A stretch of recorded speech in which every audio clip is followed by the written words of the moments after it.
నన్నే కొడతారా అని ఫోన్ చేసి మరీ రెచ్చిపోయాడు ఆ లాయర్ కోటేశ్వరరావు. కొంచెం మసాలా యాడ్ చేసి నేను రెచ్చగొట్టా. నవ్విన చాలే ఆపండి. ఇప్పుడు అంతలా ఏం ఓడబొడిసారని నవ్వుతున్నారంట. ఏం చేశారని చిన్నగా అంటావేంటమ్మా? ఆ శౌర్య కళ్యాణిలకి బ్యాడ్ టైం స్టార్ట్ అయింది. మనకి మంచి రోజులు మొదలయ్యాయత్తా.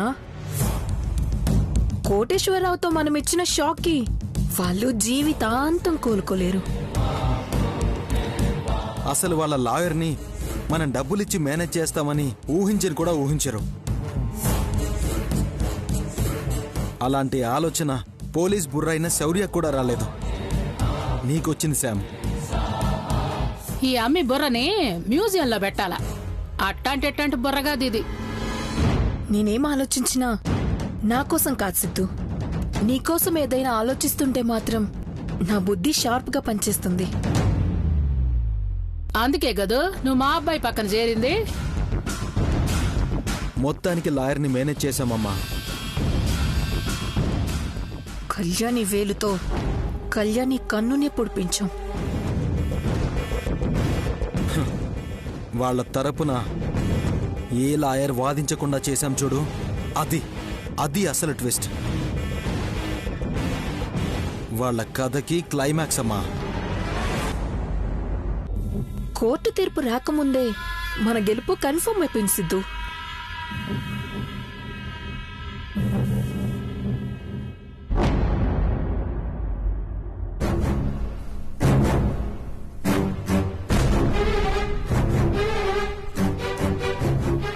అమ్మా, కళ్యాణి వాళ్ళ కోసం ఎదురు చూస్తున్నావా?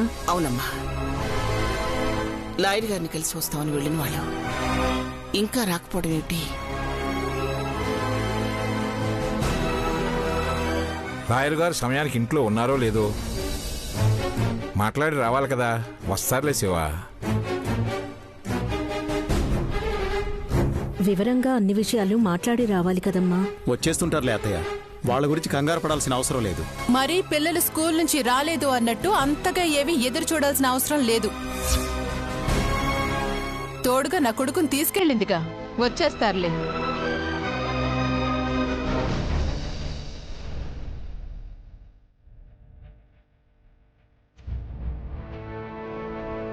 అదిగోమ్మా వచ్చేశారు.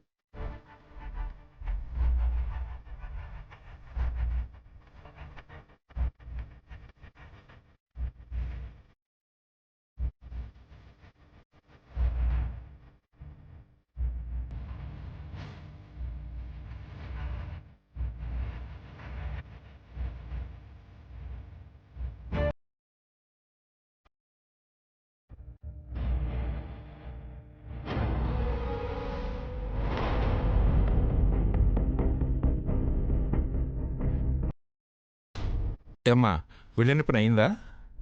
సౌర్య, లాయర్ గారు ఏమన్నారు?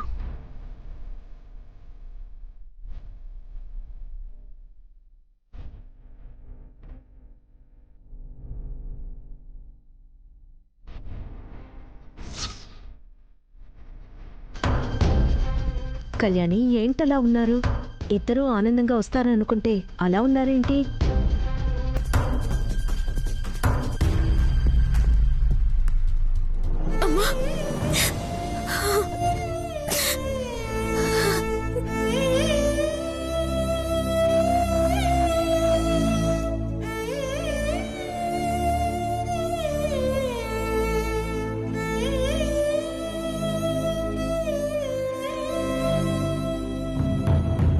ఏమైందమ్మా?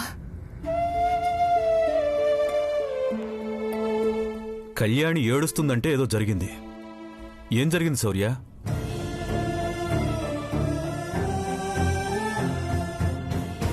కళ్యాణి ఏమైందమ్మా? ఆ లాయర్ మమ్మల్ని నమ్మించి మోసం చేశాడమ్మా.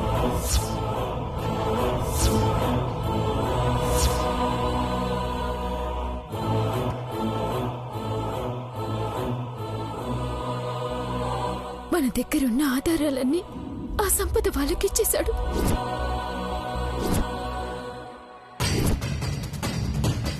అచ్చా.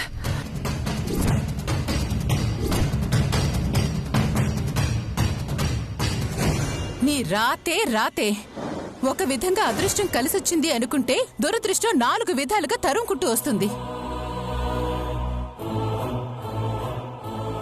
ఛీ! ఇలా జరిగిన దానికి కళ్యాణి బాధపడుతుంటే మధ్యలో నువ్వేమిటి? తనేమైనా కావాలని చేసిందా?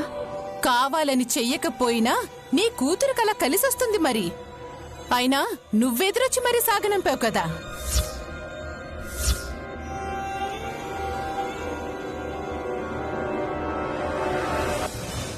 అమ్మా, ఆ లాయర్ మోసం చేసిన దానికి కళ్యాణి ఏం చేస్తుంది? ఆ సంపదకి దొరకకుండా కాపాడుకున్నా ప్రయోజనం లేకుండా ఆ లాయర్ సంపద వాళ్ళకి అమ్ముడుపోయాడు. సాక్ష్యాలన్నీ వాళ్ళకి ఇచ్చేశాడు.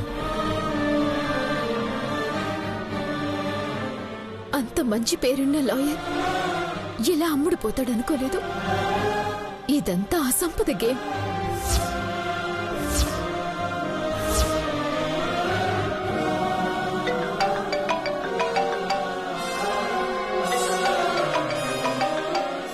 సంపద ఫోన్ చేస్తుంది.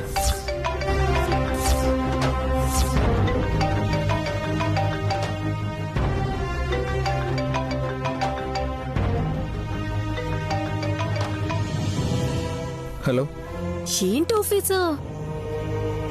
ఓ సారీ, ఇక నీకు ఆఫీసర్ అయ్యే అవకాశం లేదు కదూ.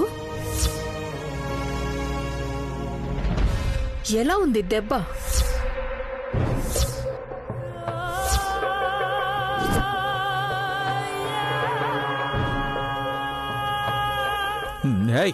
నిన్ను ఆవేశపడకు శౌర్య, ఆ టైం అయిపోయింది. చూసావుగా, ఒక్క దెబ్బ కొడితే టోటల్ గా నీ లైఫే క్లైమాక్స్ కొచ్చేసింది.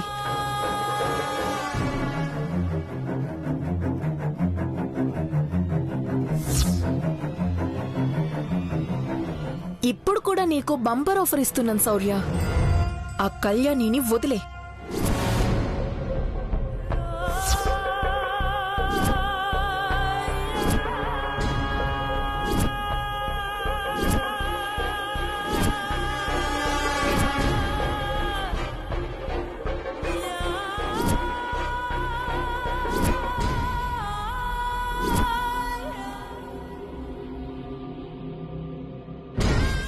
నువ్వేం చెప్పినా చేస్తాను.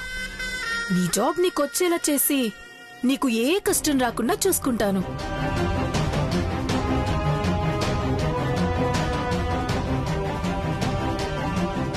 ఏమైనా మాజీ భర్తవి కదా, మనసులో ఎక్కడో ఆ అభిమానం ఇంకా ఉంది. నిన్నటి వరకు నా నీడ చూస్తేనే భయపడేదానివి.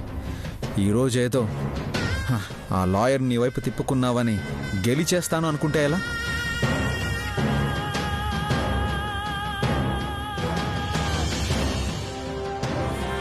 అన్యాయం అండ చూసుకుని రెచ్చిపోయే నీకే అంతుంటే న్యాయం వైపు నిలబడి పోరాడేవాణ్ణి నాకెంత ఉండాలి?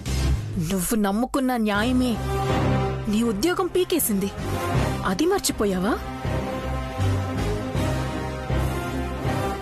అన్యాయం అలసిపోయే వరకు ఆడనిచ్చి న్యాయం లేచి నిలబడుతుంది. ఆ రోజు న్యాయం చేతిలో అన్యాయం ఓడిపోక తప్పదు. అది చరిత్ర చెప్పిన నిజం. ఇంత జరిగినా నీ మాటల్లో నమ్మకం, నీ గుండెల్లో ధైర్యం తగ్గలేదన్నమాట. తగ్గదు. న్యాయం నా వైపు ఉన్నంత వరకు నీలాంటి వాళ్ళ తాటాకు చప్పుళ్ళకి భయపడ్డం అనేదే జరగదు. సరే అయితే, నీ నమ్మకాన్ని కోర్టు తీర్పుతో చంపేశాక అప్పుడు మాట్లాడుకుందాం. ఎవరి నమ్మకం చచ్చిపోతుందో చూద్దుగాని. ఫోన్ చేసి నా టైం వేస్ట్ చేయకు.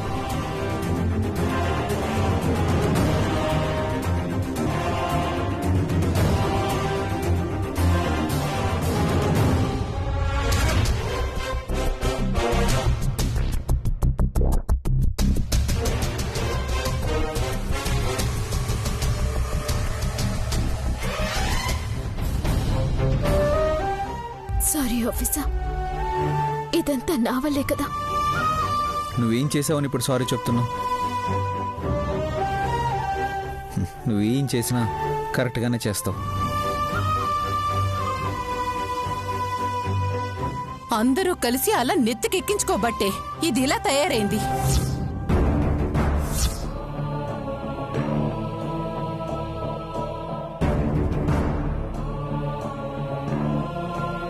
అయినా ఇప్పుడేం ఘనకార్యం చేసిందన్రా? ఏం చేసినా బాగుంటుంది అంటున్నావు? ఉన్న లాయరు ఇప్పుడు ఇలా చేశాడు. రేపు నీకు వాయిదా ఉంది. నీ తరపున వాదించడానికి ఏ లాయరు లేకపోతే ఎలారా?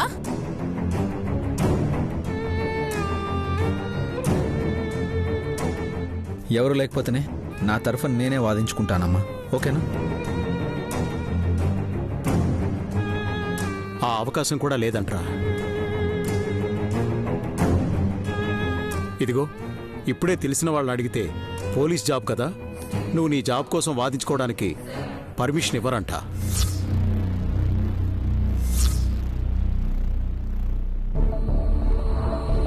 ఉన్న దారి పోయింది, కొత్త దారి లేదు. ఇక ఏం చేస్తారు? కేసు ఎలా గెలుస్తారా?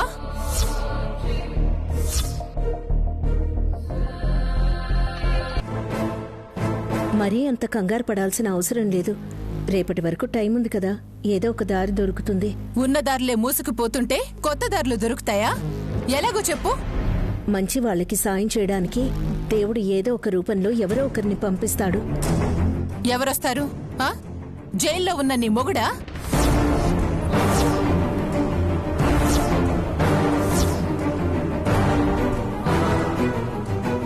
పూజ గదిలో ఉన్న ఆ దేవుడా? ఎవరో చెప్పు.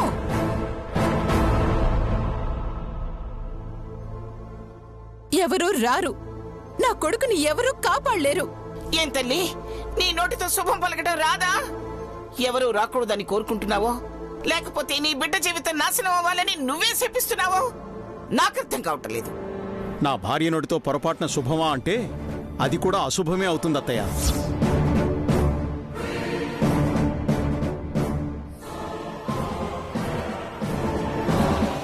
ఇప్పుడు ఏం చేయాలో అది ఆలోచించండి. ఏదో ఒక రూపంలో మంచి జరుగుతుంది.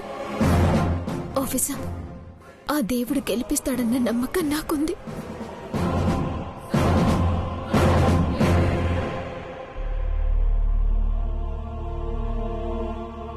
నీ నమ్మకమే గెలుస్తుంది కళ్యాణి.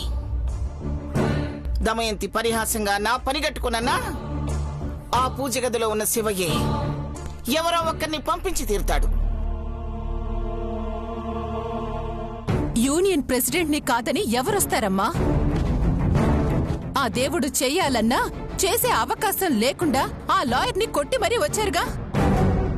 ఇక కళ్యాణి శౌర్యని బిడ్డని వదులుకోవాల్సిందే.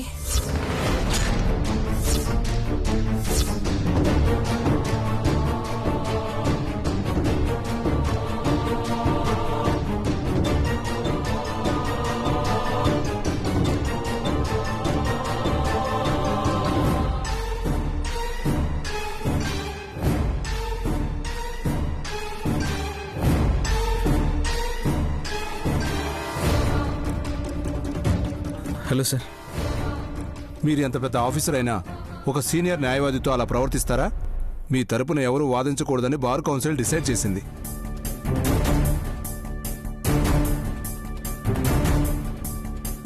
ఇక మీ తరపున వాదించాలంటే పక్క రాష్ట్రం నుంచి రావాల్సిందే. సార్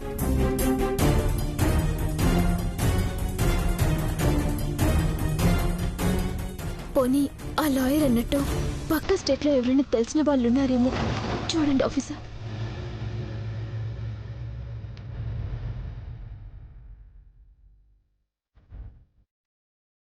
కుదరదండి, బిజీగా ఉన్నాను. అది కాదు లాయర్ గారు, నా కేసు గురించి మాట్లాడాలి. అయినా అంత పెద్ద లాయర్ని కాదని వాదించాలంటే కష్టం. సార్ నా మాట విన్.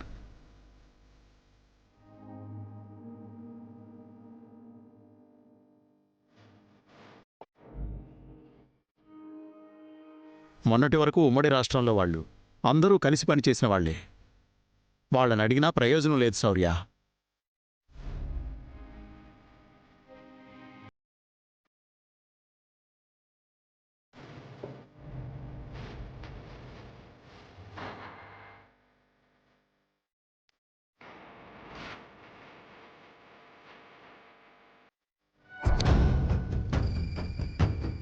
అనుపమేది భోజనానికి పిలవలేదా? ఆవిడ గారు ఇంట్లో ఉన్నట్టు లేరుగా. ఎక్కడికెళ్ళింది?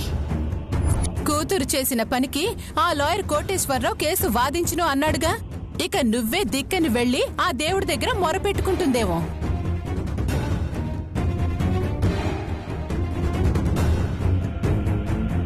కొడుకు కేసు ఏమవుతుందో, కెరీర్ ఏమవుతుందో అని నిజానికి నువ్వా పనిచేయాలి. నీ బదులు అనుపమ చేస్తున్నందుకు సిగ్గుపడాలి. బాగా చెప్పావు శివరాం. ఏంటి బాగా చెప్పేది? నా కొడుకు ఉద్యోగం పోయి బాధపడ్డానికి కారణం కూతురే అని అర్థమైంది కాబట్టే అనుపమ ఆ పని చేస్తుంది. మనిషి సహజంగా తప్పు చేస్తాడు, కానీ చెయ్యని తప్పుని ఎదుటి వాళ్ళు చేసినట్టుగా మాట్లాడి నువ్వు ప్రతిరోజు చాలా తప్పులు చేస్తున్నావు దమయంతి.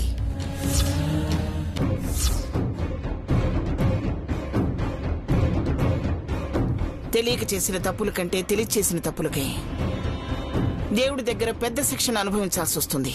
నేను తప్పు చేయకపోయినా చేశాను అని అందరికంటే ఎక్కువ మీరే భ్రమపడుతూ ఉంటారు. అవునా? పిల్లి కళ్ళు మూసుకుని పాలు తాగుతుందంటారు తెలుసా? ఆ సంగతి నాకెందుకు? నువ్వు అదే రకం కాబట్టి చేయకూడనవన్నీ చేస్తూనే చేయలేదు అని అంటుంటావు. మావయ్య, ఈరోజు అందరికీ ఇష్టమైన బిర్యానీ వండాను. చూడండి ఎంత బాగా కుదిరిందో.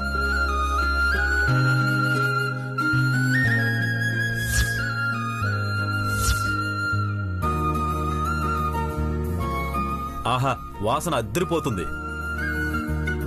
నేను చేస్తే ఈ మాట ఎప్పుడైనా చెప్పారా? నువ్వు బిర్యానీ అనుకునే చేస్తావు. అదొకసారి పొంగలి, మరొకసారి సంగటి. ఇలా రూపాలు మారి ఏ పేరుతో పిలవాలో కూడా అర్థం కాదు.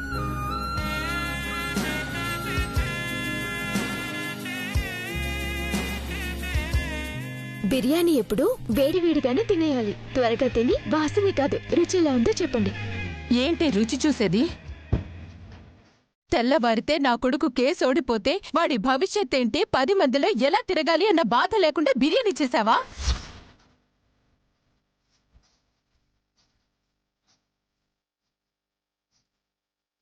శౌర్య తరపున వాదించడానికి ఎవరూ లేరన్న ఆనందంతో బిర్యానీ చేశావా? అయ్యో అది కాదత్తయ్య. నోర్మోయ్.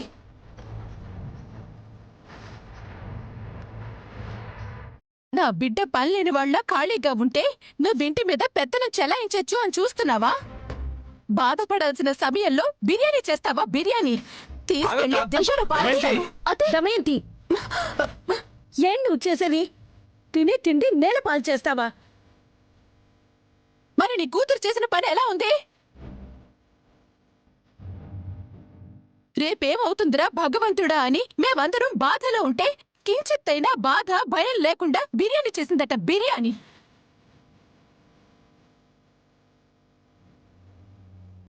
అందులో తప్పే ఉంది దమయంతి. సమస్యను తలుచుకుంటూ బాధపడినంత మాత్రాన సమస్య తీరిపోతుందా?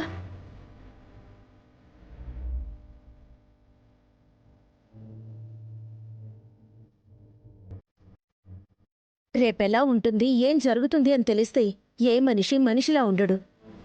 ఇలా ప్రతిదానికి వెనకేసుకుని రాకు. రేపు కోర్టులో కేసు ఓడిపోతే నీ కూతురు కన్నా ఎక్కువ నష్టపోయేది నా కొడుకు.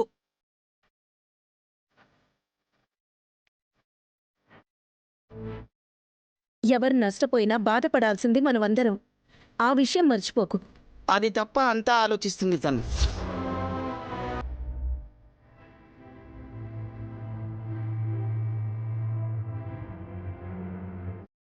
ఏమవుతుందో అని భయపడుతూ కూర్చుంటే ఎవరికీ ప్రశాంతత ఉండదత్తయ్య.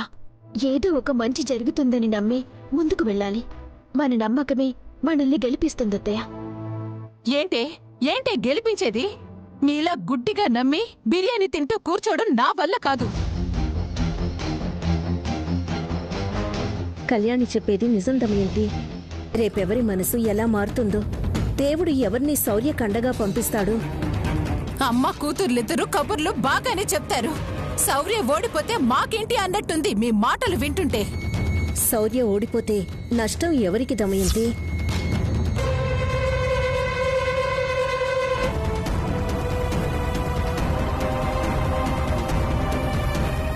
శౌర్య ఓడిపోతే కళ్యాణి శౌర్యకి దూరమై ఆ సంపద నీ కోడలిగా ఈ ఇంటికొస్తుంది.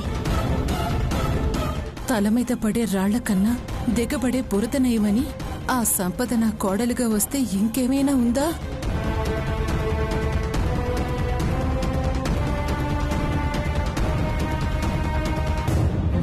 ఆ సంపద రాకూడదనే కదా నా బాధ.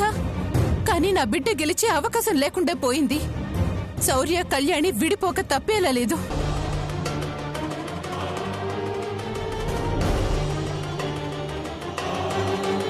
కళ్యాణి శౌర్యల్ని ఎవ్వరూ విడదీయలేరు. శౌర్య తప్పకుండా గెలుస్తాడు. ఏంటి అంత నమ్మకం?